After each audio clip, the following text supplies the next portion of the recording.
All right, what is going on, guys? Welcome back.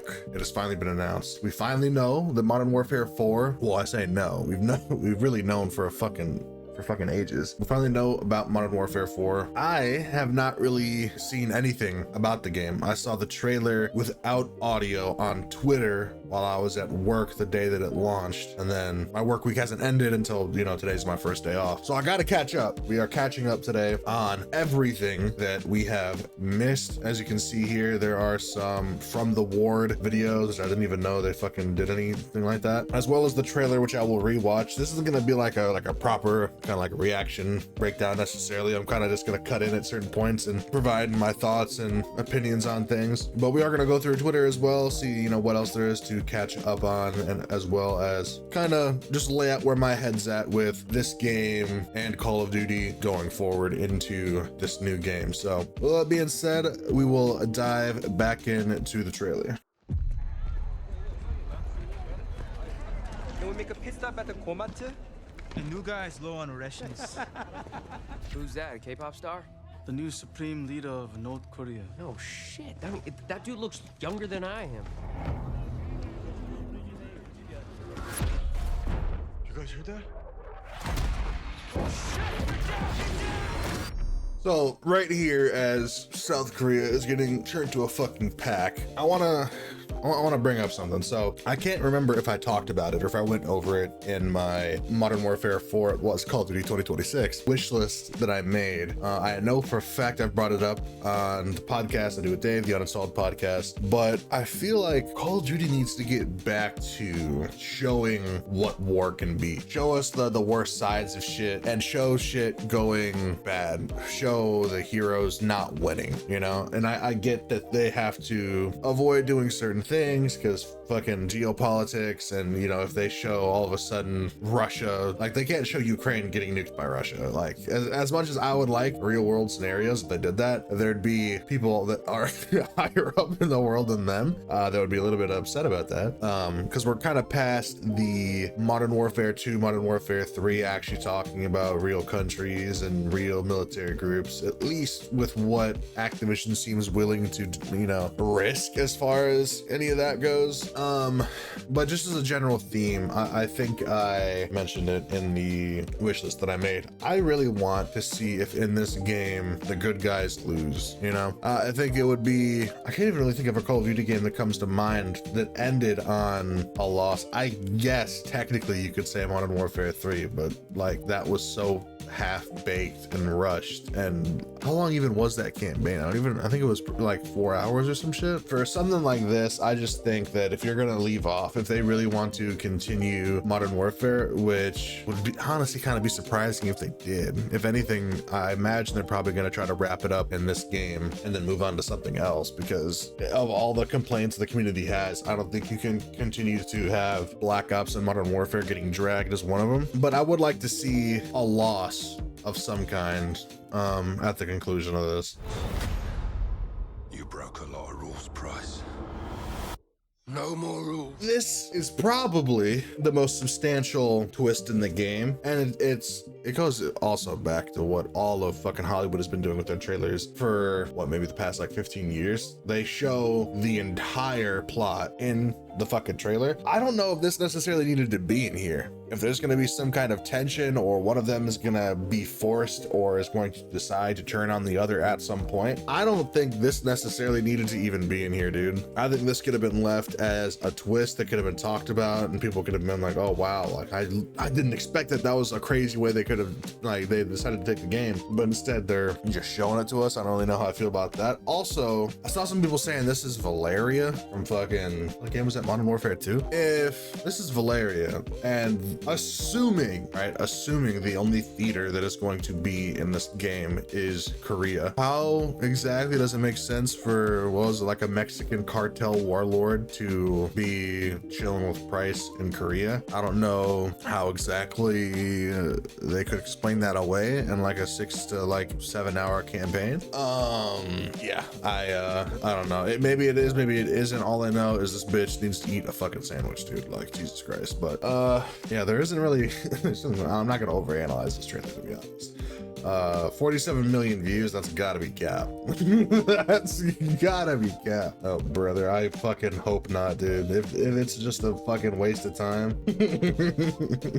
Yeah, I mean, this is what I like to see, is people fucking share their opinions in the fucking comment section, because fucking, yeah, dude. This seasonal format has been fucking with my perception of this fucking franchise for so long, and then of course time for every YouTuber to make a 20-minute breakdown of a 3-minute trailer. Dude, I've already seen some of the big the big creators making as much content as they can, but I guess it is cool for them and for the community that I guess that when they got to play this early, they've literally been allowed to actually talk about shit and give their opinion and go into specifics. So that I do fuck with on part of Infinity Ward and Activision. I think it's dope that they allowed that.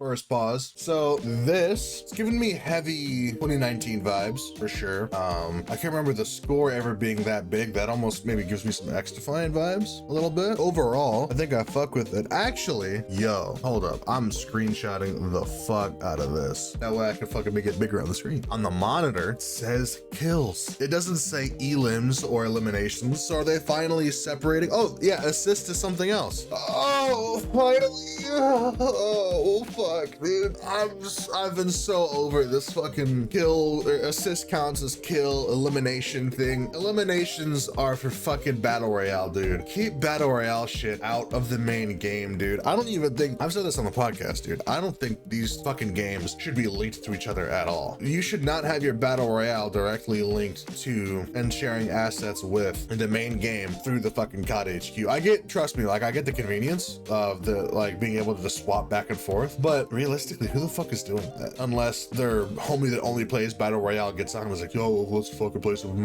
Caldera, let's play some Verdansk, let's play like whatever fucking map it is this time. And you're like, all right, you know, I'll just hop over. Like, it's convenient then. If you're someone that gets on the game for 6 hours and you switch between them 8 times, you need to play something else, dude. Or get a fucking fidget spinner, because your attention span is not being satisfied by this fucking franchise. But if it is gonna be kills and assists, for one, a lot of people, and I've said this before, dude, people see eliminations and then deaths and they're like, oh, like I'm gonna talk mad shit to these people. Oh bro, you're trash, you're this, you're that. Some of y'all are gonna be shown that you're fucking terrible at the game, and you get 26 eliminations and 14 of them are assists. And some people are gonna have to have a come to Jesus moment, and they're gonna have to be like, damn, I really must suck dick at this game. But that's a topic for another day.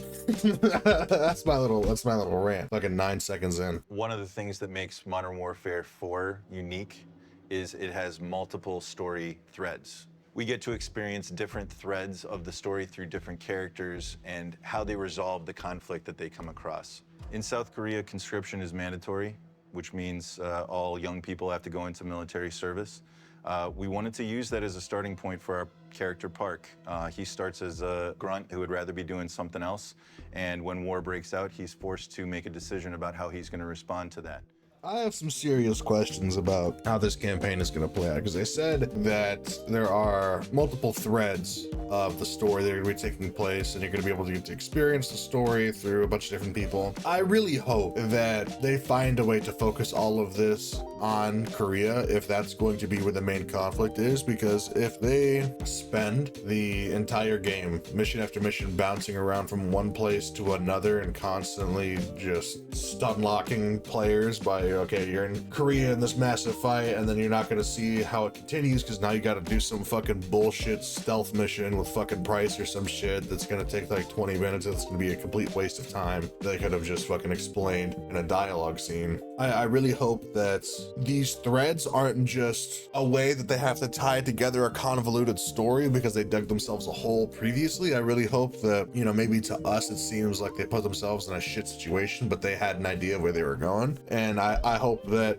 you're seeing different parts and different levels of the same conflict. Like if I'm seeing the boots on the ground version, if we're going into this next mission and it's picking up with a different character, I want it to be a different level of that conflict. Show Price sneaking into a facility that, you know, is involved in the war and whatever, and he's, you know, seeing a glimpse at what the upcoming missions are going to be once you get back. You know what I'm saying? Like if it can all be tied together, maybe you're on the street and it's kind of a situation where it's like, well, hopefully they don't try this. Like the enemy doesn't try this, because if they try that, then things could get really bad. Whether it be like a certain weapon, a certain whatever, or maybe it's not even directly talked about, but when Price goes and sneaks into some random facility, let's go with that. Let's say that that's what happens. Maybe he sees something, he sees like maybe it's simple as like a countdown for like a fucking bomb that's planted somewhere or some shit, or like he sees that, you know, missiles are being moved to a certain location, something that would indicate something's about to get ugly in the next mission. So that way it builds up some kind of anticipation, some kind of suspense for the player where it's like, oh shit, like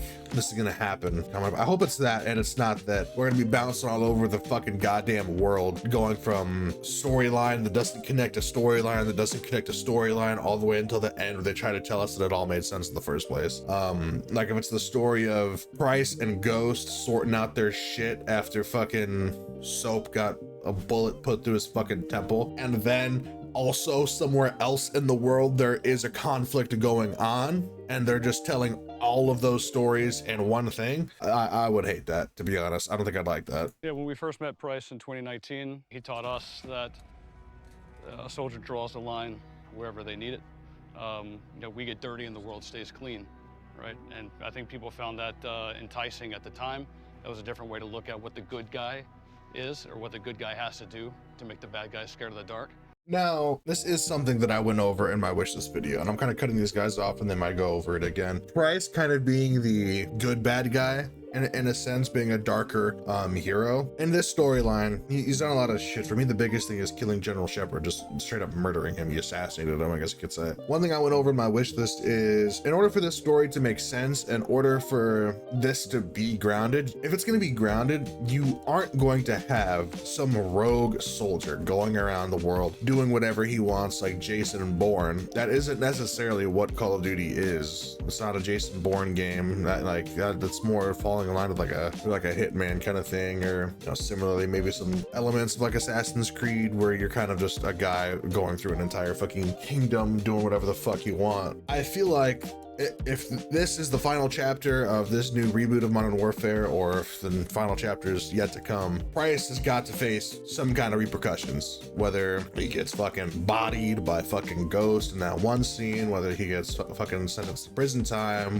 whatever. He can't just keep gallivanting around the world with no repercussions, in my eye. I feel like in order to wrap everything up, something's got to happen to Price. I think Price is synonymous with Modern Warfare. If you're going to end it, something needs to happen with Price. I've really been looking forward to another Infinity Ward game. I think I definitely look back on Modern Warfare 2 with rose-tinted glasses, just because it's my first time playing ranked play, like officially, not just like in World War II. I tried ranked play like at the end of the game's life cycle and just got my fucking shit pushed in one match. Then I was like, you know what? Like, I'm gonna go play some multiplayer. Like, I could probably be really good, but like those guys don't even know. Just being in denial about getting my fucking shit pushed in. But I had a 4-stack in Modern Warfare 2, and it was fucking some of the best fucking times ever on Call of Duty playing with those guys. And I definitely look at it with rose-tinted glasses because of that. I did like a lot of the maps in Modern Warfare 3, despite me not really being super great in ranked play in that game. So I'm really excited to see what they bring from multiplayer. What worries me is the complete package, because Call of Duty for the longest time was the complete package, and for some reason they decided, you know what, we don't have to be that. People get the game and play the multiplayer more than anything. But I think what maybe there was a failure to realize is the campaign helps people get invested into the world that they will be existing in through the multiplayer thereafter. I think the story of Black Ops 2 can get you really sucked into being in love with the world that is that game, the universe that it exists in. So I hope, I'm not even asking for a great campaign. I just want it to feel more classic than what the campaigns have been. And for the love of God, Treyarch needs to stop doing this fucking crazy psychedelic LSD. This is all a simulation shit, dude. I can't fucking stand that shit. And they bring it into the MP maps. I don't like the aesthetic. Please, for the love of God, dude. I don't know what you guys are smoking over there, but please fucking stop that shit, bro. Like, holy fuck. Well, this isn't a Treyarch video, so I think it's just time. I'm gonna go through Twitter. I'm gonna see if I see anything that I want to touch on, and I think we can kind of go from there. So DMZ is coming back. That'll be interesting. There's a lot more different extraction experiences than there was when DMZ was in the first time, so I doubt it's gonna be exceptionally popular. And it does kind of go back to like zombies. I get being in the game, but things like DMZ and Battle Royale, I don't necessarily think should all be combined into this this one package. Let's see, classic perk structure, Apex attachments. Oh brother, two prestige paths. So much more to share. So 2 prestige paths is interesting. That's interesting. I'm curious to know what they mean by that. I slept in today and I've only been awake for like an hour. I'm fucking halfway through this fucking ultra black monster, so I'm not really fully. I haven't really gotten my my faculties together. Apex attachments, I really don't like the sound of that. This just gives me the vibes of what Tarkov did by adding a bunch of OP attachments in the game from Arena. They might be overcooking with this. Can we please go back to Apex 10 system where there is just 1 foregrip, 1 red dot, 1 scope, 1 fucking stock, instead of opening up the menu and there being fucking 30, not even 38. It's way more than that. It's like 60 attachments per gun, way more than that with fucking optics included. Like, why spend the time designing and doing the math to create these different effects for weapons or 8 fucking foregrips if it's gonna come down to one of them is gonna be meta, and if it stops being meta at some point in time, it's gonna be because now everyone's running another one that is the new meta. What the fuck is the point of all the other ones you're creating? I don't know. Classic perk structure, I mean, I do like that. I'm not really a big fan of Black Ops 7. They have the fucking, like, you run 3 of the same thing, you get like an overdrive fucking thing. I didn't even take time to fucking learn how that shit worked, to be honest. This is a big one for me. Riot Shield is a field upgrade and it's destructible. Thank fucking Christ, dude. I don't know if other people have shared my perspective on this. For the longest time, for me, Riot Shields have been a gameplay inhibitor. When you would be running around the map and you encounter someone with a riot shield, it's a gameplay roadblock. Your gameplay stops. You now have to figure out how you're gonna fucking, if you don't have, like, maybe you already threw your semtex, maybe you already threw your fucking stun. Now you're sitting there staring at him, and by the time you decide, oh, I'm gonna try to slide around him, he pulls out like a tomahawk or some shit, or a fucking throwing knife. This fucking kills you. Don't get me wrong, I think fucking around with that shit can be fun. People that like riot shields, I definitely get why they like it. But for regular gameplay, I'm glad it's destructible. And don't even get me wrong. It could be that I have to kill this person twice in the time that it takes them to kill me, and I'd still be fine with it. Like, give this fucking destructible riot shield a full kill's worth of health or some shit. I don't know. Maybe even fucking, well, I think 150 is the new health. Maybe give it like 200, you know? Anything is better than what it was before. Theater mode is back. Weapon build sharing is back. All new movement suite. I gotta be honest, Omni movement is so fucking crisp. I really think that they should have, all the new things that they've done in this game, they really should have just added on to what Omni movement is, because I think that could have been a really cool evolution for the franchise. You can't slide cancel, slide to ADS, sprint and mantle assist. I heard someone saying that tac sprint is back. I think it was Blame Shoot. I was watching his video this morning. I fucking hate tac sprint, so I mean, that's whatever. Dynamic kill block map. Apex attachments, we already went over that. The build recommender, that could be interesting. Riot Shield, red dots, ninja, no bloom. Map voting. I don't know why the fuck they ever decided to take that out of the game. Like, oh, well, we want people to play all of our maps. You don't know how to fucking design maps, bro. Get the fuck out of here. Equip any operator, no factions. Don't like this at all. I don't know why we can't just go back to SEALs versus fucking, what was the fucking faction in Black Ops 2? What was it called? SEALs versus whatever the, like, Menendez's people, I don't know. Where there were distinct differences between teams, so that way I'm not running around the map and I see Nicki Minaj and I shoot Nicki Minaj, nothing happens because they're on my team. But last game, Nicki Minaj wasn't on my team. I really wish we could get back to that. Which I did see that they said they're gonna be making their skins grounded. I'd say take that with a fucking huge grain of salt. I do not trust these motherfuckers when they say that. So we'll see what ends up happening with it.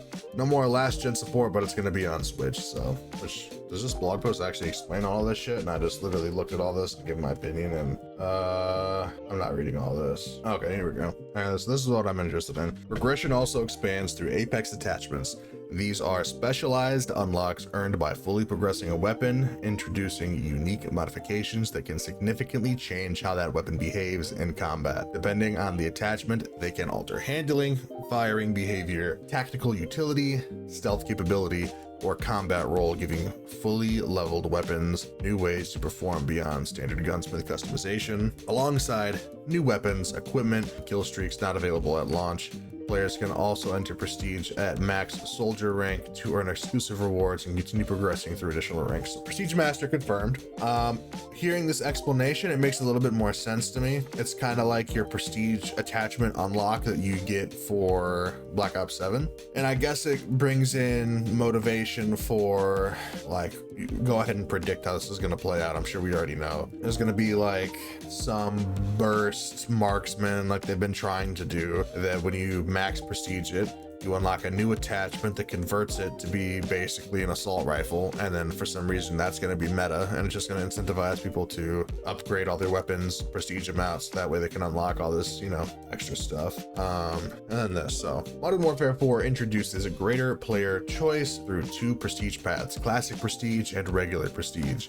Classic Prestige delivers the traditional reset experience, relocking create a class progression in exchange for increased XP earn rates and access to exclusive prestige rewards.